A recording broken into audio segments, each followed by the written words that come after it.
Raise them up really high. Raise them up proudly. Before that song says, I'll never be ashamed of the gospel of Jesus Christ. On the count of three, we'll say, I'm ready. 1, 2, 3. I'm ready. I'm ready. I'm ready to learn from Jesus. I'm ready to hear from Jesus. And I'm ready to respond. Amen. So we got our notes ready to take. We're ready to lock in and to grow close to Jesus. And one of the things we do from time to time is we have somebody else preach other than me, because I don't want you to grow tone deaf to me. But I also believe that God can give a word to somebody else. So Cody's here tonight, and he's preaching. So let's give it up for Cody. So before Patrick leaves, it is Pastor Appreciation. So let's give it up for Patrick.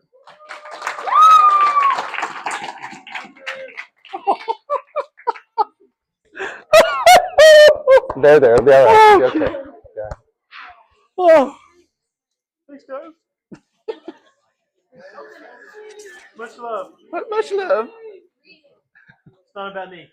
It's not about me. All right.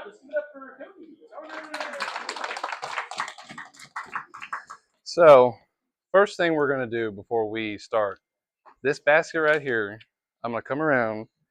I'm going to ask you to put your cell phones in it. Wait, can I turn my phone first? It's on. Just turn it on. Set it in there. Come on. If you got one, set it in there. Come on. Come on. Come on. Got your phone set. Oh, yeah? Oh, don't even want to look at me? All right. Thank you, buddy. Appreciate it. Come on. Come on. Okay, now I have way more less trust. You're going to get it back. Or will you? I mean, mostly. What? Mostly it will. Mostly. Can I please have it back? And I'll collect them, All right. and you can get All right, go ahead. The adults are included. The adults are included. Please put your phone in the basket. Yeah. If you care adults, please put them in there.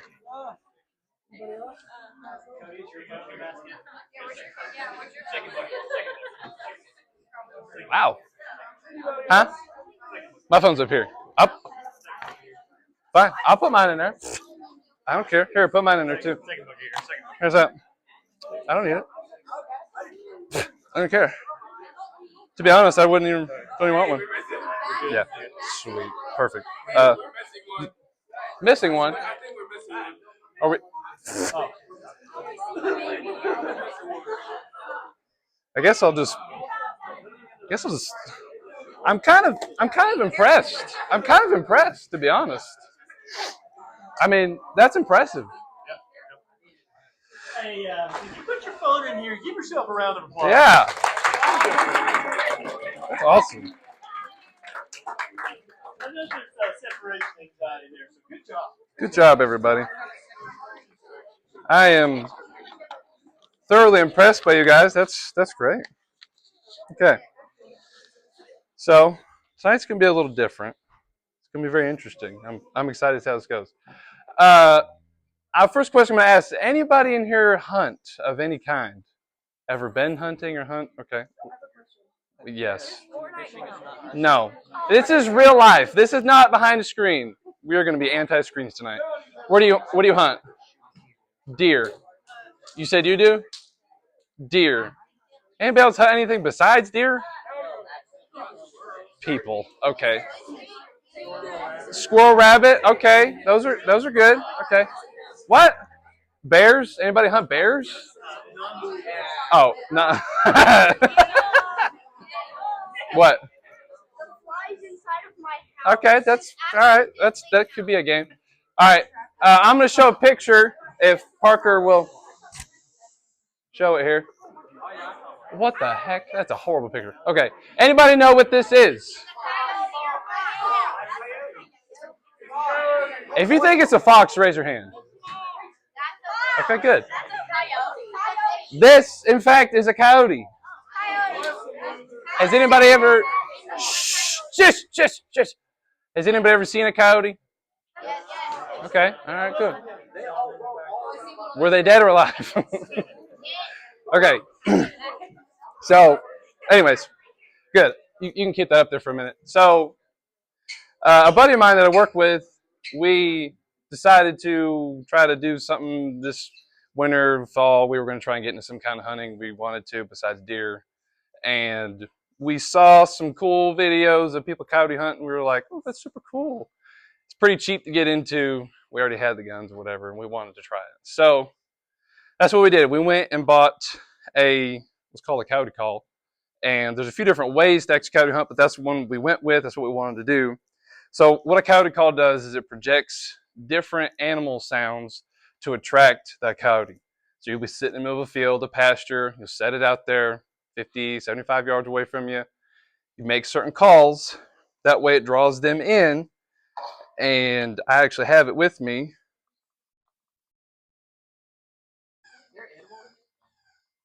Why is it in there?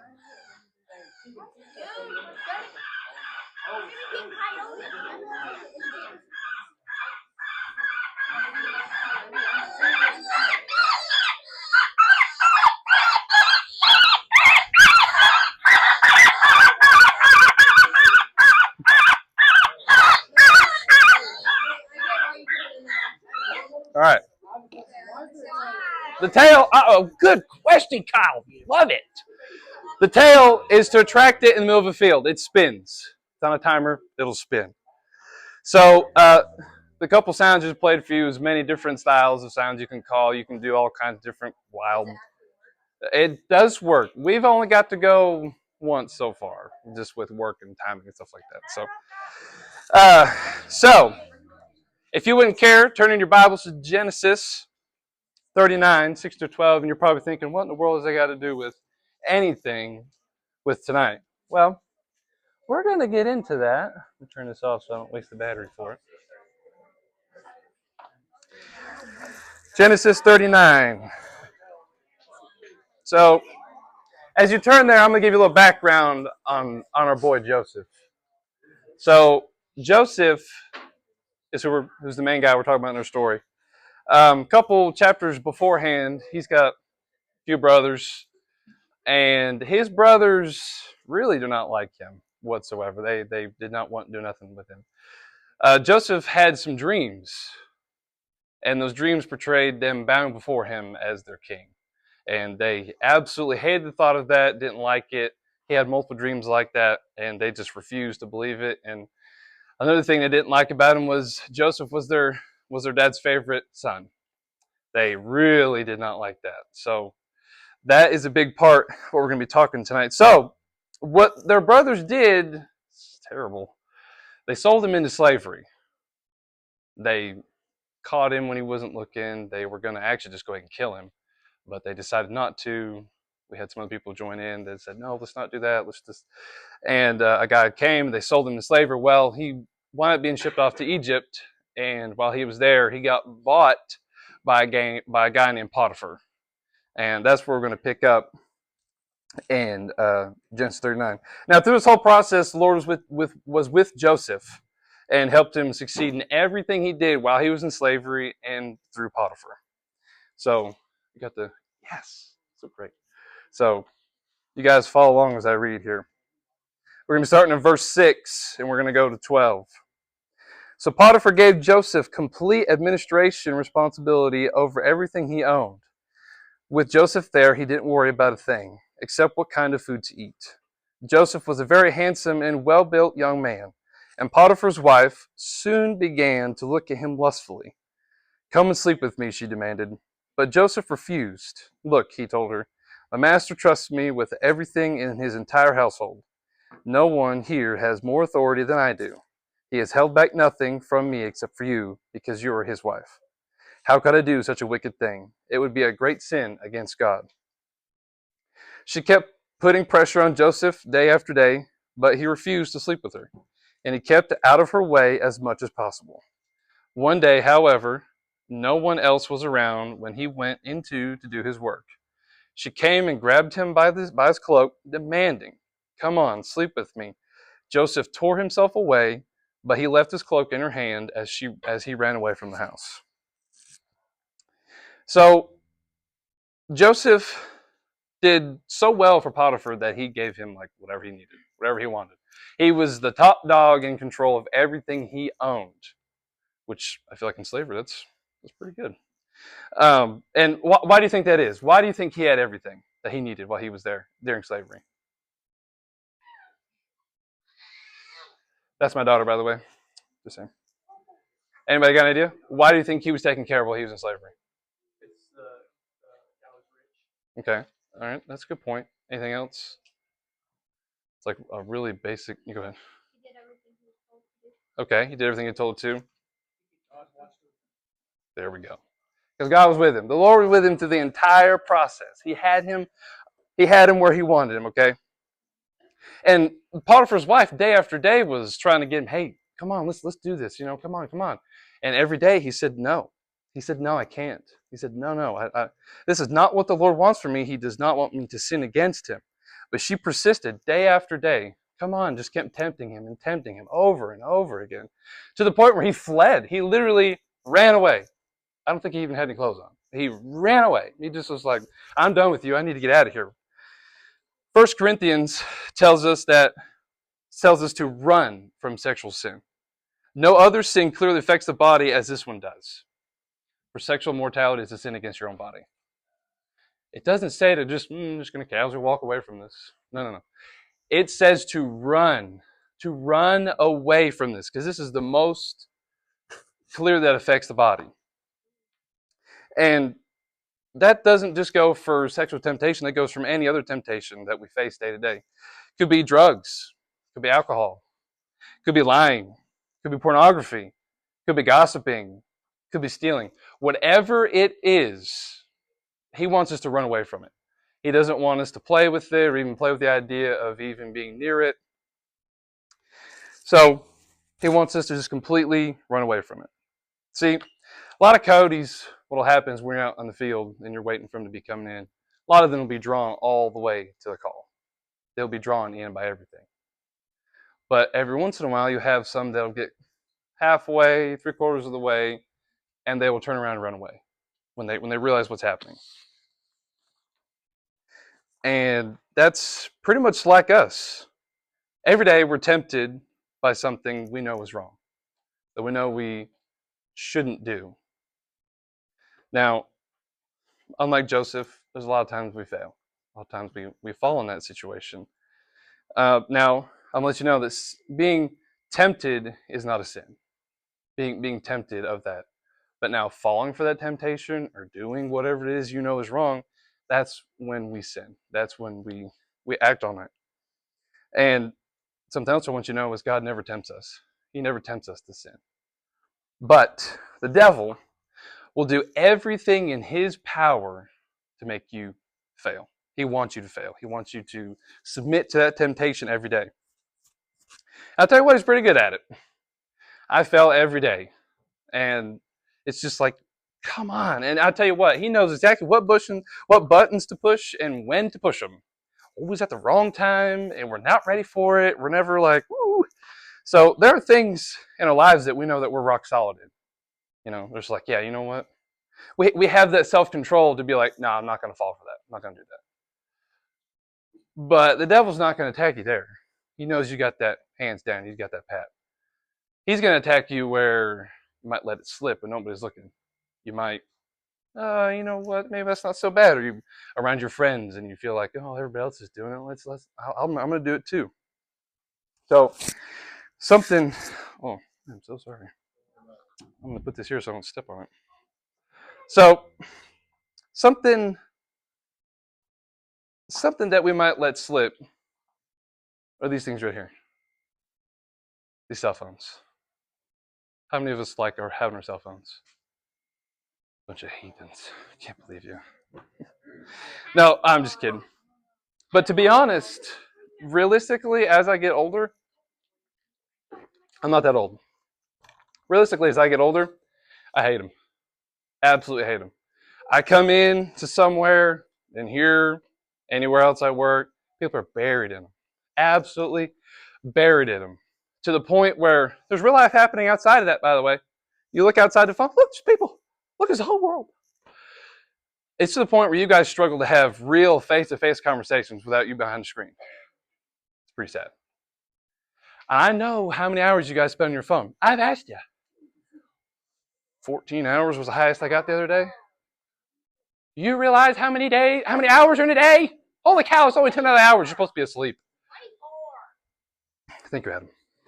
So, and I mean, it can be social media that we're just absolutely attached to all the time. All those social medias. I don't have any social media. I hate it. I got rid of it a long time ago. I'm an old grandpa. I don't care. Now, I will say there are good things about cell phones. You can call people across the world. Woohoo, that's cool. You can text. That way you don't have to have those awkward conversations. Ooh, people are afraid of it. Or a calculator. I use my calculator all the time. It should probably be better, but anyways.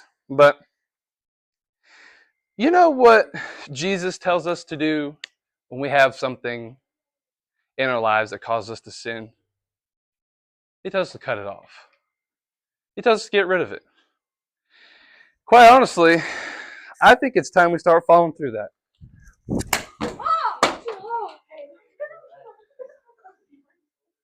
I really just think we need to just forget it. Was that a real phone? No.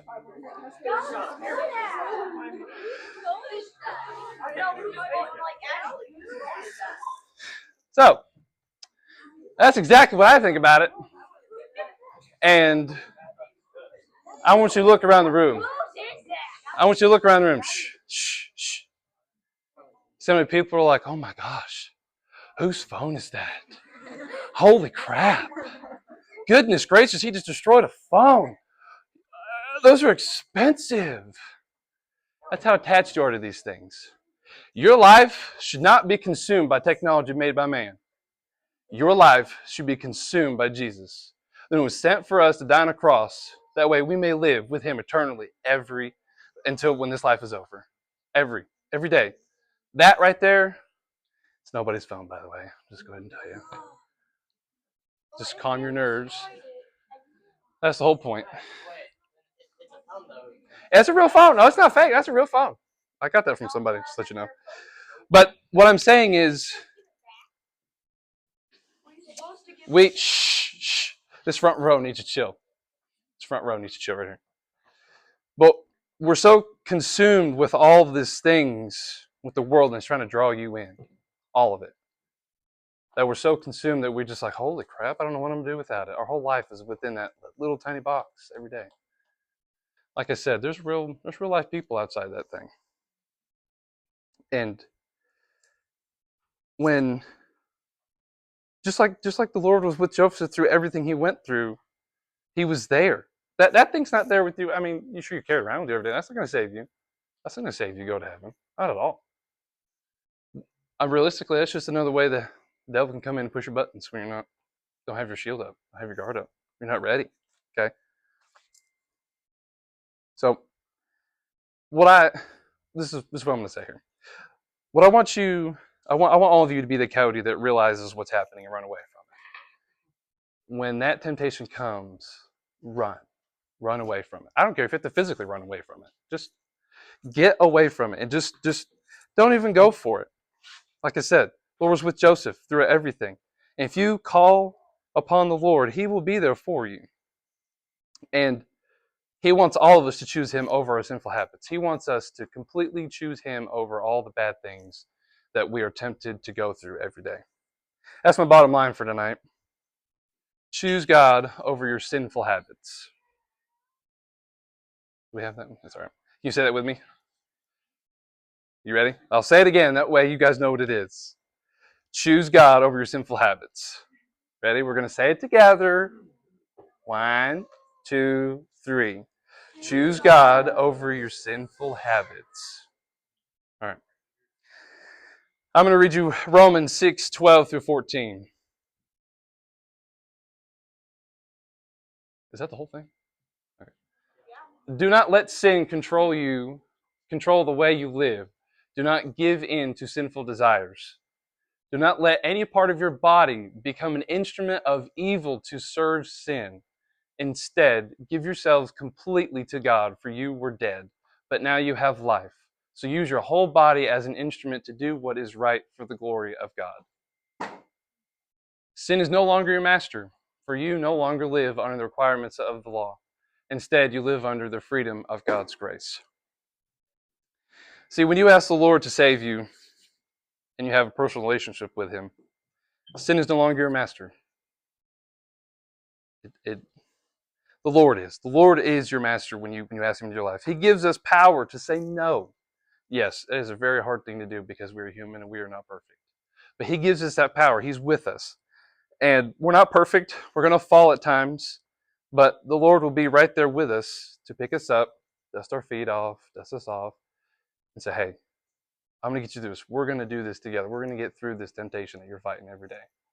He's going to be there, right there with you. And there's many times in my life that I've had to go ask for help when I just couldn't, just simply ask God for help, or the people He's put in my lives I can go and talk to about things. Listen, guys, I will say this. Do not be afraid to ask for help. You have wonderful leaders here that will help you in any way they can. God has put those people in your lives to be like, hey, I don't understand what in the world I'm doing. I just need help. They're here for you. They're right here with you, and they want to help you every time. So, and lots of times they've probably gone through the same thing you're going through. We have some older leaders that have been through many different things that we haven't experienced yet, but they're right there like, hey, this is what the Lord showed me, or this is how He helped me to get through this. So do not let the world draw you in. Seek God instead. Every day the world's going to try and draw you in. Draw you in. When you're not ready for it, the temptation to do something you know was wrong, but you're just like, ooh, that feels good. That little split of pleasure you get when you do something like that. Then afterwards you're like, that was kind of dumb. Don't let it suck you in. Don't let it just consume your life. Turn your face to the Lord. You're like, Lord, I've got a problem here. I need help. Run away from that sin. So as y'all bow your heads for me.